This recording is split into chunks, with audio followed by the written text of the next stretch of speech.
15 शाबान की रात, और इस रात इस साल मरने वालों के नाम भी लिखे जाते हैं। Provision of sustenance of people and the names of those who shall perform Hajj that year are inscribed। आप फरमाती कि नबी पाक ने फरमाया इस रात इस साल में किसको कितना रिस्क दिया जाएगा ये भी शब बरात लिखा जाता है, और इस साल कौन कौन हज करेगा ये नाम भी शब बरात लिखे जाते हैं।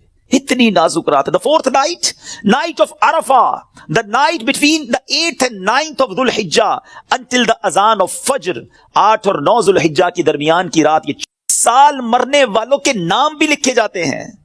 Provision of sustenance of people and the names of those who shall perform Hajj that year are inscribed। आप फरमाती कि नबी पाक ने फरमाया इस रात इस साल में किसको कितना रिस्क दिया जाएगा ये भी शब बरात लिखा जाता है, और इस साल कौन कौन हज करेगा ये नाम भी शब बरात लिखे जाते हैं। इतनी नाजुक रात है। The fourth night, night of Arfa, the night between the 8th and 9th of Dhul Hijjah until the अजान ऑफ फज्र, 8 और 9 Dhul Hijjah की दरमियान की रात, ये चौथी रात है जो रहमतों के दरवाजे खोल दिए जाते हैं, और ये अरफा की रात कहलाती है। Dear Islamic brothers, how critical the 15th night of Shabanul Muazzam is। कितनी नाजुक रात है। No one knows what will be predestined for him। Sometimes a person is heedlessly busy in these activities while mishaps are destined for him।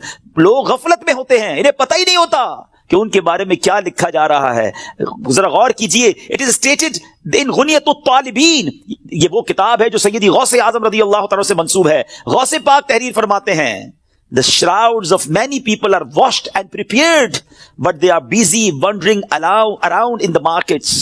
Ghaus पाक कहते हैं कुछ कफन धुल कर तैयार होते हैं मगर उसको पहनने वाले बाजारों में घूम रहे होते हैं। आप फरमाते there are many people whose graves have been dug and ready, but they are busy enjoying themselves। फरमाते कुछ लोगों की कब्र के घड़े खुदे तैयार होते हैं मगर वो घूम रहे होते हैं, वो बाजार में मजाक मस्ती और जनाब गुनाहों में मसरूफ होते हैं। एक बात मैं आपको बस इस जुमले के तहत बताऊं, पहले बात पूरी कर लूं फिर मैं आपको प्रैक्टिकली भी समझाऊंगा। आप फरमाते हैं number of people are busy laughing although the final moment of their death is approaching. कुछ लोग हंसी मजाक कर रहे होते हैं मगर मौत का वक्त करीब आ गया होता है। फरमाते हैं the construction of many houses is about to complete, but at the same time the life time of the owners is also about to complete. फरमाते कुछ घर बिल्कुल बनकर तैयार हो गए होते हैं मगर मकीन जो इस घर में रहने के लिए आना चाहता है उसका आखिरी वक्त भी आ गया, उसकी कब्र भी तैयार हो चुकी होती है।